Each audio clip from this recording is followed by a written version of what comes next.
Hello दोस्तों, आपका स्वागत है आपके अपने channel bright study IQ point पर। आज हम डिस्कस करने वाले हैं यूपी PCS और ARO के हिंदी सेक्शंस में आए हुए प्रीवियस ईयर के क्वेश्चंस को। इसमें हम फोकस करेंगे हिंदी के 6 टॉपिक्स होते हैं, जिसमें हम हर एक टॉपिक को सेपरेटली डिस्कस करेंगे, उन पर बेस्ड सारे क्वेश्चन करेंगे। हम यूपी गवर्नमेंट और उत्तर गवर्नमेंट के कराए हुए क्वेश्चंस हैं, उनसे हम क्वेश्चंस लेंगे। ठीक है, इसमें अब हम कंटिन्यू करेंगे अनेक शब्दों के लिए एक शब्द, फिर उसके बाद नेक्स्ट टॉपिक कंप्लीट करेंगे। पहले हम प्रीवियस ईयर क्वेश्चंस को देखेंगे, उसके बाद हम उसके एक कंप्लीट लिस्ट लेकर हम उसको डिस्कस करेंगे। ठीक है, आइए हम डिस्कस करते हैं। हेलो दोस्तों, आज हम कराने जा रहे हैं आने वाले यूपी PCS RO ARO के हिंदी सेक्शन में अनेक शब्दों के लिए एक शब्द तथा इसमें जो प्रीवियस ईयर के क्वेश्चंस होते हैं आज हम उसको कवर कराएंगे। इसमें सारे क्वेश्चंस होंगे जो कि यूपी गवर्नमेंट के द्वारा कराए गए एग्जाम्स के होंगे तथा उत्तराखंड के द्वारा कराए गए एग्जाम्स के भी होंगे सारे। ठीक है, तो आइए अब इसको स्टार्ट करते हैं। इसमें हम पहले क्वेश्चंस करेंगे, फिर उसका आंसर देखेंगे। हम इसके ऑप्शंस नहीं करेंगे, इससे ज़्यादा टाइम वेस्ट होगा, और फिर उससे कुछ व्याख्या में कुछ अगर कुछ एक्स्ट्रा इन्फॉर्मेशन निकल कर आती है तो उसे करेंगे, अदरवाइज हम आगे बढ़ेंगे। तो आइए स्टार्ट करते हैं। तो फर्स्ट क्वेश्चन से स्टार्ट करते हैं। युद्ध लड़ने की उत्सुकता, हाईलाइट ले लेते हैं। युद्ध लड़ने की उत्सुकता के लिए एक शब्द क्या होता है? उसके लिए होता है युयुत्सा। ये व्याख्या पर आते हैं। युद्ध लड़ने की उत्सुकता के भाव के लिए शब्द होता है युयुत्सा, तथा कुछ जानने की चाह रखने वाले के लिए जिज्ञासु होता है। नेक्स्ट पर आते हैं। बरसात बिल्कुल न होने की अभिव्यक्ति के लिए क्या होता है? अनावृष्टि। नेक्स्ट पर आते हैं। तो बिल्कुल बरसात न होने पे याद रखना अनावृष्टि। किसी कार्य के संपादन में मनोयोग पूर्वक लगा हुआ हो, उसके लिए शब्द होता है दत्तचित्त। जो किसी कार्य के संपादन में मनोयोग पूर्वक लगा हो, उसके लिए दत्तचित्त है। जिसका उत्तर देकर खंडन किया हो, उसके लिए होता है प्रत्युक्त। अब इसकी व्याख्या पर आते हैं। जिसका उत्तर देकर खंडन किया हो, उस वाक्यांश के लिए होता है प्रत्युक्त। किसी को कही या लिखी हुई बात अपनी बुद्धि से प्रसंगानुकूल अर्थ लगाकर उसे स्थिर कर लेना के लिए होता है विवृत्ति।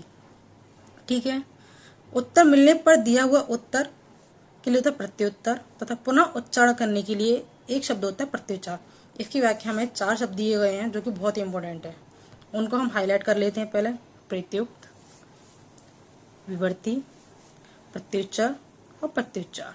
तो प्रत्युक्त क्या होता है? जिसका उत्तर देकर खंडन किया हो, प्रत्युक्त। किसी को कही या लिखी हुई बात अपनी बुद्धि से प्रसंग अनुकूल अर्थ लगाना और स्थिर कर लेने के लिए होता है विवर्ती। उत्तर मिलने पर दिया हुआ उत्तर प्रत्युत्तर, पुनः उच्चारण करने के लिए प्रत्युच्चार। ठीक है, अब आगे बढ़ते हैं। उत्तर देकर खंडन करना के लिए प्रत्युक्त। ठीक है, उत्तर देकर खंडन करना प्रत्युक्त। नेक्स्ट पर आते हैं। इनमें से किसका अर्थ अज नहीं है? ठीक है, तो इसका आंसर आएगा मोती। मोती का अर्थ अज नहीं होता। अब आते हैं, अज का अर्थ क्या होता है? जिसका जन्म ना हो, दशरथ के पिता तथा ब्रह्मा, विष्णु, शिव, इन सभी का एक अर्थ अज होता है, या पर्यायवाची के लिए भी अज यूज किया जाता है। ठीक है, नेक्स्ट क्वेश्चन पर। जो स्त्री सूर्य भी ना देख सके, इसका होगा असुरम पश्या। ठीक है, इसके व्याख्या पर आते हैं। पहले, जो स्त्री सूर्य भी ना देख सके के लिए एक शब्द होता है असुरम पश्या। ज्ञातव्य है कि सूर्य पश्या और सूर्य पश्या दोनों ही सही हैं।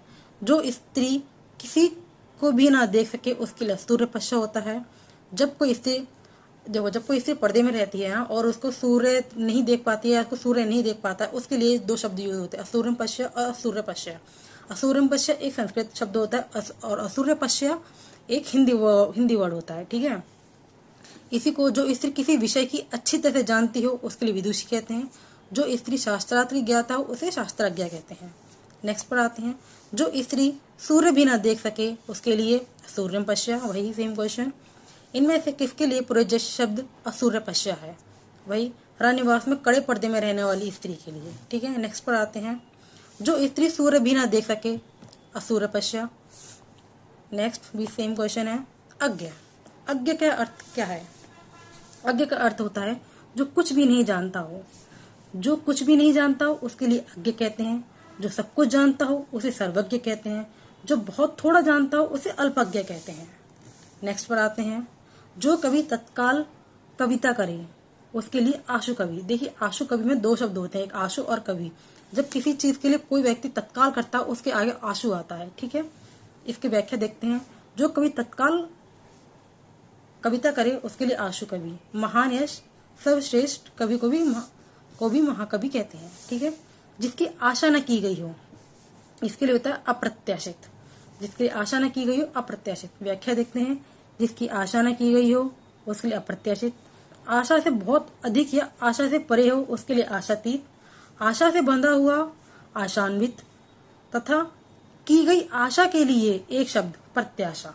ठीक है, जो इसमें 4 शब्द हैं, ये इंपॉर्टेंट है। इसमें प्रत्याशित, आशातीत, आशान्वित और प्रत्याशा 4 वर्ड्स हमको मिलते हैं। अप्रत्याशित जिसकी आशा न की गई हो, आशातीत आशा से बहुत अधिक, आशा से परे मिलना। ठीक है, जिसकी आशा में बंधा हुआ हो उसके लिए आशान्वित, तथा की गई आशा के लिए प्रत्याशा। ठीक है, नेक्स्ट सवाल पर आते हैं। जिसकी आशा न की गई हो अप्रत्याशित।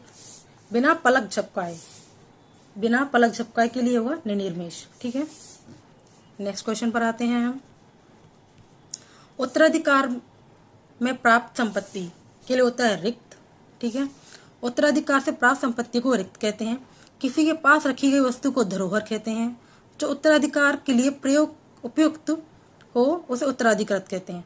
जो उत्तराधिकार के लिए उपयुक्त हो उसे उत्तराधिकृत कहते हैं। किसी व्यक्ति या संस्थान की आधिकारिक संपत्ति के लिए परिसंपत्ति कहते हैं। किसी व्यक्ति या संस्था की आधिकारिक संपत्ति के लिए परिसंपत्ति कहते हैं। नेक्स्ट क्वेश्चन पर आते हैं। उत्तराधिकार से प्राप्त संपत्ति सेम रिक्त होगा। नेक्स्ट क्वेश्चन पर आते हैं। किसी के पास रखी हुई दूसरे की वस्तु धरोहर। Next question. जो युद्ध में स्थिर रहता हो युधिष्ठिर। ठीक है, आगे बढ़ते हैं। जो युद्ध में स्थिर रहता हो युधिष्ठिर। कुछ क्वेश्चन बार बार रिपीट हो रहे हैं, मतलब वो इंपॉर्टेंट है, उनको हमेशा याद करके रखना। ठीक है, वो जो कभी भी एग्जाम में आ सकते हैं। नेक्स्ट क्वेश्चन सेम वही, जो युद्ध में स्थिर रहे युधिष्ठिर। नेक्स्ट, कम बोलने वाला। ठीक है, उसके लिए मितभाषी। अब इसकी व्याख्या पर आते हैं। कम बोलने वाला के लिए मितभाषी। कई भाषाएं बोलने वाला के लिए बहुभाषी। मधुर भाषा बोलने के लिए मृदुभाषी। जो भाषा नहीं बोलता हो उसे अभाषी। इसमें हमको 4 शब्द मिलते हैं, मितभाषी, बहुभाषी, मृदुभाषी एंड अभाषी। ठीक है, जो कम बोलता है उसके लिए मितभाषी। कई भाषाएं बोलने के लिए बहुभाषी। मधुर भाषा बोलने के लिए मृदुभाषी। और जो भाषा नहीं बोलता है उसके लिए अभाषी। ठीक है, नेक्स्ट क्वेश्चन पर आते हैं। जो तौला ना जा सके उसके लिए होगा परिमेय। जो तौला जा सके उसके लिए परिमेय। जो तौला ना जा सके उसके लिए अपरिमेय। व्याख्या देख लेते हैं। जो तौला जा सके परिमेय। जो तौला या मापा ना जा सके उसके लिए अपरिमेय। जो किसी वस्तु की अदला बदली की हो उसे विनिमय। जो अनुमान करने योग्य है उसे अनुमेय। ठीक है, इसमें हमको 4 शब्द मिले। ठीक है, परिमेय, अपरिमेय, विनिमय और अनुमेय। ठीक है, इनको देखिएगा। नेक्स्ट क्वेश्चन पर आते हैं। जो ईश्वर विश्वास रखता हो उसके लिए आस्तिक। आइए व्याख्या पर देखते हैं। जो ईश्वर विश्वास रखता हो उसके लिए आस्तिक। किसी के प्रति आस्था रखने वाले को आस्थावान। जो विश्वास के लायक हो